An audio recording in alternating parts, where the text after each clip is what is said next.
Philadelphia just might officially be back. Despite doubters noting last week was just the Raiders, the same team that blew out Las Vegas showed up in Washington and literally put BTA. On a massive Saquon Barkley evening, perhaps the best passing day of the season for Jalen and A.J. Brown. Plus, Jordan Davis and Brandon Graham have completely changed the Birds' defensive line, while reinforcements, reportedly, they're on their way. I'm Thomas Mott, this is the Thomas Mott Show.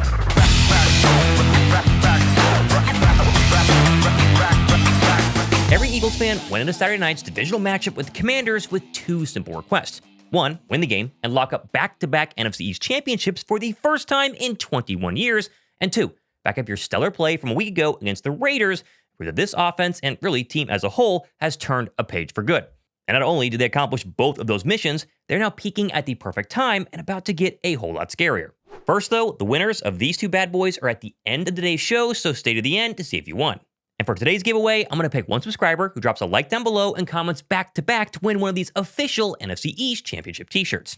And also, one more reminder for the Gran Cormino Roast Our Rivals sweepstakes. I talked about this last week because if you've not gotten your roast in, now's your chance. Because the official tequila, Philadelphia Eagles, plus Kevin Hart are looking for the top Eagle fans, the top roasters in Midnight Green, to submit your roast every single week for a shot at a ton of cool prizes, including one big epic grand prize at the end of the season. It's so easy to enter. I'll link it all down below, but you gotta be 21 years or older. Go to the link, submit your roast, and talk a little bit of trash, because right now is a great time to talk some trash about the Eagles' opponents because the Birds are playing so well. The contest ends January 4th, so hurry up, get your roast in today. Now, of course, if last week was the most complete offensive performance of the entire season, well, then Saturday night versus the Commanders might be the new most complete offensive performance of the entire Eagles year. Because despite a lack of points in the first half, and I saw some of you guys on Twitter, you were panicked, Philadelphia still had a 7-play touchdown drive, and then 3 straight 12-plus play drives to retake the lead in the third quarter. As Jalen Hurts once again delivered an extremely efficient afternoon, completing all 15 of his passes under 10 yards and literally slicing up the Commanders' defense drive after drive after drive. Just 3 weeks ago, Jalen Hurts was the laughingstock of all of social media, following his 5-turnover night in that disaster overtime loss to the Chargers. Yet since then, Hurts has delivered a 75% completion percentage with 5 touchdowns and 0 turnovers and a passer rating over 135. I think right now we're finding ways to win. But it takes a component of complementary football as all, and that's always the name of the game. And being able to, be efficient.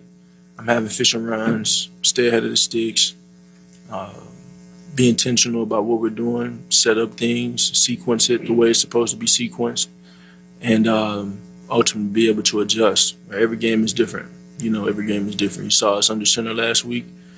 You saw us doing more, lots of play action, and even in weeks prior. So I think we can go down every game this year and see a difference in approach. And I think that's okay for us to be, for that to be who we are. We just got to be very smart in what we do and when we do it, and sequence it in the right way, and then ultimately go out there and execute and make the plays.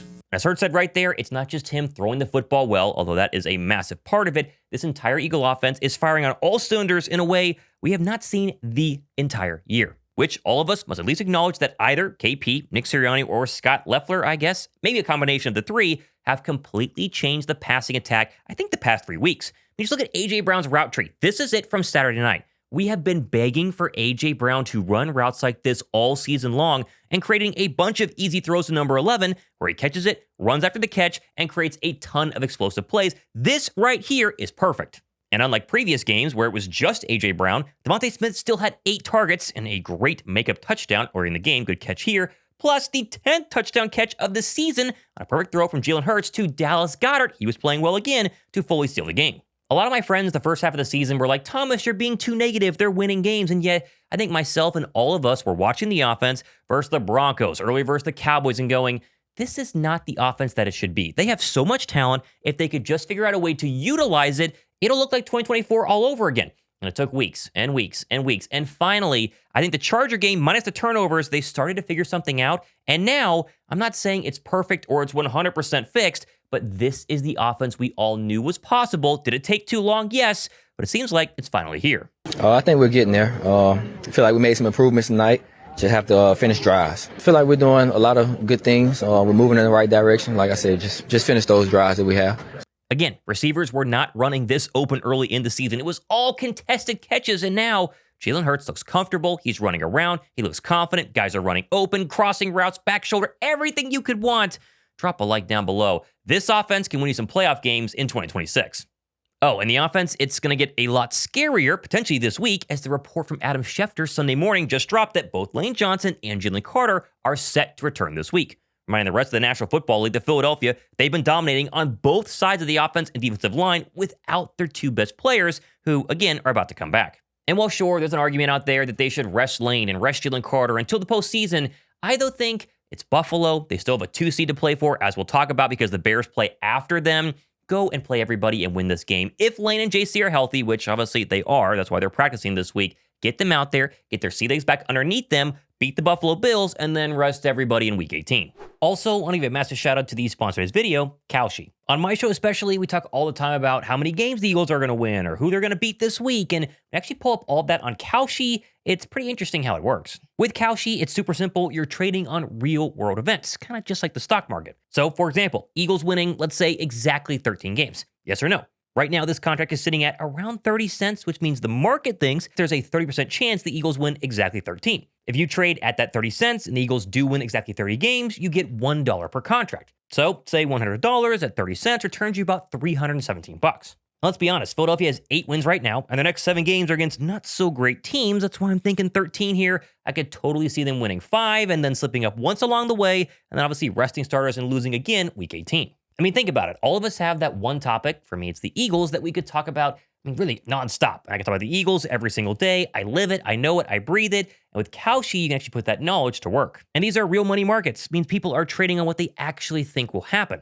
Kalshi then facilitates a trade between people, which means there's no vig, no limiting you just because you're winning. It's a fair, level playing field. And Kalshi is trusted by over 1 million users right now, has facilitated over $2 billion in trades. It's also the largest legal prediction market in the entire United States, and it's available, key factor here, in all 50 states. And Kalshi will even pay you interest on long-term positions so you can earn even before a market resolves. And if you want to try it out, Kalshi is giving you $20 when you use my link, which is kalshi.com/Thomas Mott, and promo code Thomas Mott after you trade your first $100. Again, just use my link and code down below in my description box. Try out Kalshi today. I think you're going to have a lot of fun.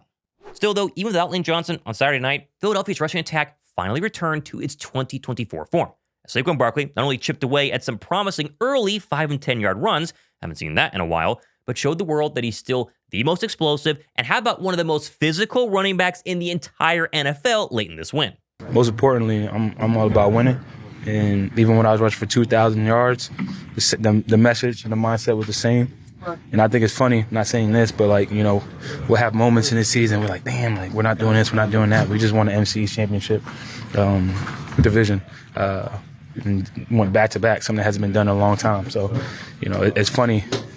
It all depends on the perspective you can have. And we're right, like we've been saying, we're right where we want to go. And you get 3 opportunities to do it. We can talk about the passing attack coming alive the last 3 weeks, and it has. But with that has come Saquon Barkley, who now has 332 yards, 3 touchdowns, and is averaging 5.3 yards per carry since the road loss against LA.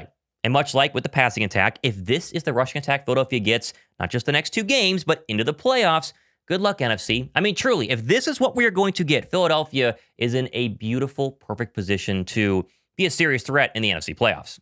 Good to see him going out there, earning those yards like he did, running very physical, ran very hard today. He played a hell of a game. I think it always has a component to energize the team, but I think it energizes him, so that's most important. When he get to go out there and do the things that he do, O-line doing a good job of, doing the things that they need to do to spring him up, and him doing the rest. It's good when we're able to put the ball in his hands and just let him do what he do. And of course, despite all that good, can I at least be a little bit furious that Philadelphia continues to refuse to run Tank Bigsby more? My goodness, he was fantastic late in the Raider game. That should have been a sign. And then how about closing time? This touchdown run versus Washington, and encapsulates what all of us see as Eagle fans. Tank Bigsby is truly a number 1 running back being given number 3 running back carries. Something has to change. I know you guys are going to ask me about it, but if you don't, shout out to Tank. Him coming in, that's big. Finishing the game the way he did, the way he's been running the ball all year. He's a hell of a back. Shout out to Howie for getting him. And he just brings a great energy towards his team. So excited to build off that. And yeah, just shout out to Tank for sure. And I know we have Saquon Barkley. He's balling out right now, but Tank had 0 carries in the first half. Tank Bigsby needs 8 to 10 carries a game. I will die on this hill. He's looked fantastic. And if they can go a little more 1-2 punch throughout the entire 4 quarters, Saquon gets a spell, Tank comes in, just start using Tank Bigsby, please. Oh, and also one more grievance here. Jake Elliott, can you fix your right foot while we're at it? Because, my goodness, he's now 17 of 24 on field goals this season, the lowest percentage of makes of his career. And despite what he told Mike Garfolo post-game, I'm not so confident he's going to magically be fixed. No, I mean, the first one I got a little quick on. Just telling them it's just frustrating. I hit the ball well pregame and, feel like I had a good plan. And, they don't go through in the game. It's play with yourself. And that's where we're at. So I gotta figure some stuff out. I have the utmost confidence in Jake. I think like any team, you have ups and downs, and that's just not offense, defense, that's special teams, and that's your kicker too. I have a ton of confidence in him that he'll respond, he'll rebound from this because he's mentally tough and a great kicker, and we have the utmost faith in Jake moving forward. What I am confident in, though, is Philadelphia's defense, because even when the offense was struggling basically the entire season, the one consistency has been the Bird defense. And I know they played some bad offenses the past couple of weeks, but this Bird defense, especially Saturday night, it's scary, and it might be better than 2024. And again, sure, you can say it's been Kenny Pickett and Marcus Mariota and I guess Josh Johnson the past 2 weeks, but then you just be memory holing the fact they did this exact same thing to the Green Bay Packers and also the Detroit Lions. I mean, overall, this unit has been absolutely shut down from front to back, allowing just 111 passing yards per game the last 3.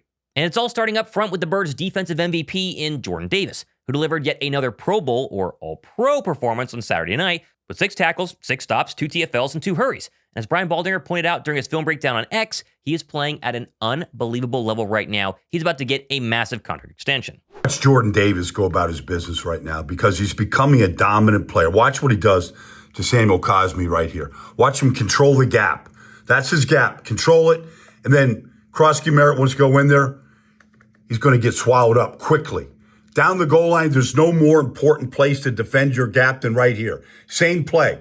Here it is.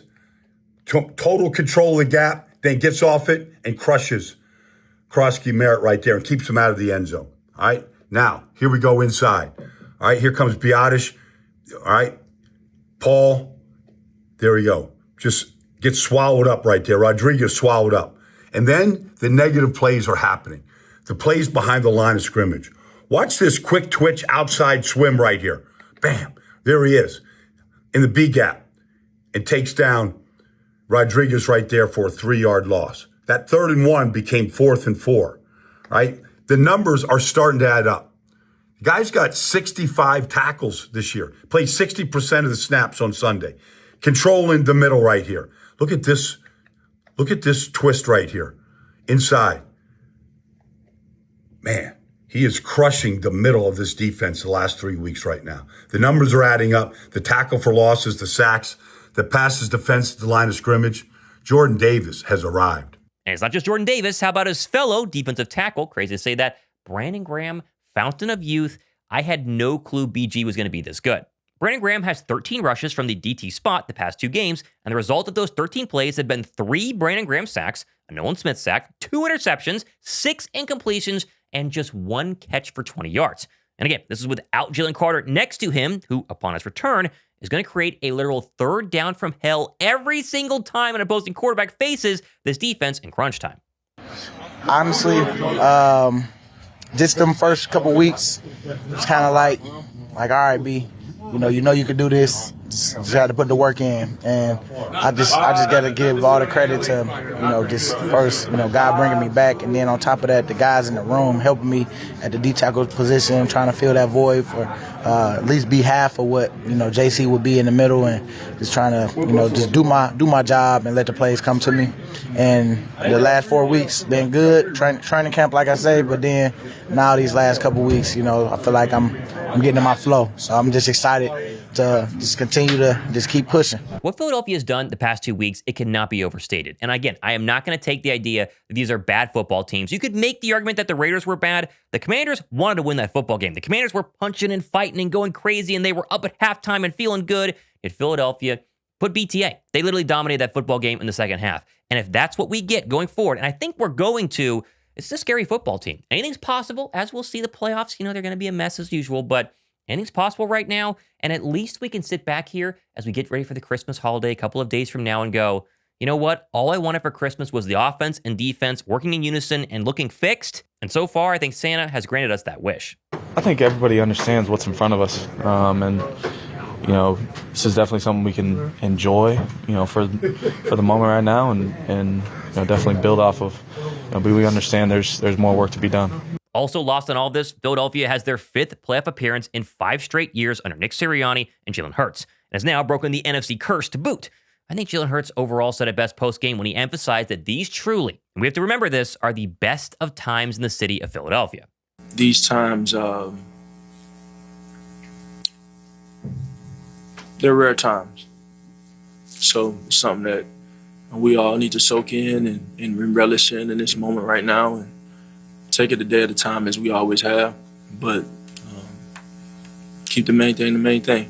Now, of course, 2 games left, and Philadelphia is locked into the 3 seed. Virtually, they're going to be the 3 seed. But they can also be the 2 seed as long as they win out and the Bears lose out, which they play, the 49ers and then the Detroit Lions, so it's possible. So the question we're going to talk about this week is, local sports radio, newspapers, water cooler, whatever, should they rest people this week? And my answer would be no, but I do think they're going to rest people week 18. And it sounds like Jordan Mailata definitely agrees. And this is the nature of football. This is the nature of being an offensive lineman. You're carrying injuries, small ones. No one's 100% going into the back end of the year, going into playoffs. And so, yeah, I think it would benefit us just with the injuries that we're carrying up front. But that's just the nature of really any NFL team heading into the late part of the season and the playoff run. So I think there's benefit from that, but I'm not the coach. That's above me. That's above me. If someone asks me, I'll answer. But it's above me to answer right now. Now, of course, plenty more stuff happening the next couple of days and weeks, including shows during the Christmas week. I'm home with a brand new baby, so we'll still be doing shows, still working. But appreciate if you guys drop likes on those videos and watch them, even if you're a little bit busy. Helps out the channel. And we'll see. I think Philadelphia's going to go on a run. I'm pumped right now, and you cannot take that joy away from me because I've been asking for this to look semi-decent the past couple of weeks, and it finally does. So, to reward everyone being excited in the chat, let's do the giveaways here for the Jahad Campbell signed card, courtesy of the guys, or my friend over at Cardbox, his channel, and then the signed Philly Dogs helmet. Let's do the card first. That winner, randomly selected, was Bruce Cousins, 1707. Bruce, you won. Go down below, send me an email, prove it to you, I'll get it sent out. And then the randomly selected winner of the Philly Dogs helmet was Lucas Weidman, 3296. Lucas, congratulations again, email down below. Everybody else, you didn't win. So if you see someone replying in the comment section saying, you won, send me a message on WhatsApp. It's a scammer, report it. But we have more helmets to give away, more signed stuff, and plenty of more fun. So if you didn't win this time, hopefully next time, try to do giveaways every single week. I'm Thomas Mott.